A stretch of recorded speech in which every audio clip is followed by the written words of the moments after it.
My worst fears is just getting dropped off in the middle of the ocean. This is why I can never go on a cruise. I mean, think about it. When you're on a cruise, there's always this possibility. You're having a good time, you're eating a lot, you're drinking way too much, you decide to go back to your balcony and enjoy the night breeze. And then one slip, you fall over, or pushed over if your significant other has an evil plot against you. Now you're just floating in the middle of the ocean, in the dark, where even a lost Nemo has a better chance at survival than you do. And then the sharks come because, well, of course they're gonna come. And you know what's scarier than a shark coming at you in the middle of the night when you're floating in the ocean? A shark with two heads coming at you in the middle of the night when you're stuck in the ocean. Because with a regular shark, you might be able to do something like punch it in the nose or stab it in its eye. But a shark with two heads, what are you gonna do? In this scenario, it might not be that far-fetched, at least the shark attack part, because sharks with two heads are apparently becoming more and more common, and nobody has any idea why. Some researchers have suggested the mutation is caused by overfishing, because as the population of sharks shrink, the gene pool shrinks as well, which leads to more inbreeding among shark species, which of course would cause a lot of genetic abnormalities. But other factors that's causing this could be viral infections,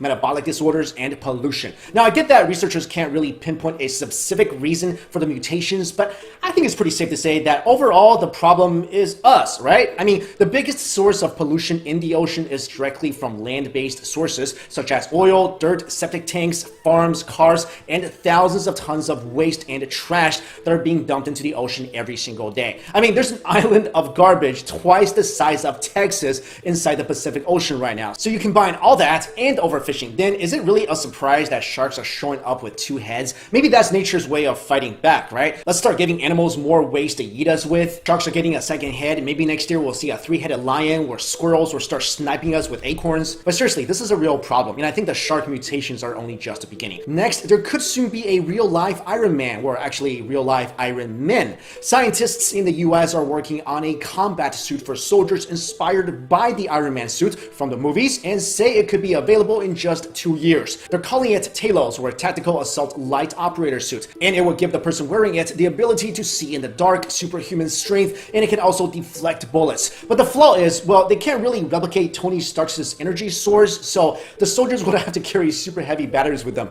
Next, a strange island is found near the eastern edge of Argentina, and it's almost a perfectly round island, and for some reason it's floating on its own axis in the middle of a swamp. Some are calling it the Eye and say it's the entrance to a giant alien base below. I mean, it probably isn't, but this island is still pretty interesting. The Eye was first spotted by a film crew earlier this year when they were searching for a place to film a documentary. They saw the island, plugged the coordinates into Google Maps, and saw this. The film crew said that the water surrounding the island was cold and clear, which is weird for that particular area, and the ground on the island is hard and not mushy like the surrounding marshes. And finally, cave drawings that were originally thought to be just random simple doodles could actually be the origins of modern writing in the European alphabet. When researchers visited caves across Europe, they compiled a database of the symbols they found on the cave walls up to 25,000 years ago and found that many of the symbols were not random at all. In fact, there were only 32 different types of symbols throughout all the caves, suggesting that early humans utilized some sort of written language. This is a huge deal because it is currently believed that the earliest known attempts of a written language were cuneiform scripts created 5,000 years ago in the city of Uruk in what is now Iraq. So there you go, guys. In this video, we covered what the next Sharknado movie will be all about. The government is creating more advanced ways we can all go and kill each other. A potential alien base is in Argentina, and the first written language could have been developed 20,000 years before we thought. Let me know your thoughts on any one of the stories in the comments below. Thank you all so much for watching. See you later. Hey everyone, it's Mikey Chen. I've mentioned in previous videos that one of my worst fears is just getting dropped off in the middle of the ocean. This is why I can never go on a cruise. I mean, think about it. When you're on a cruise, there's always this possibility. You're having a good time, you're eating a lot, you're drinking way too much, you decide to go back to your balcony and enjoy the night breeze. And then one slip, you fall over, or pushed over if your significant other has an evil plot against you. Now you're just floating in the middle of the ocean, in the dark, where even a lost Nemo has a better chance at survival than you do. And then the sharks come because, well, of course they're gonna come. And you know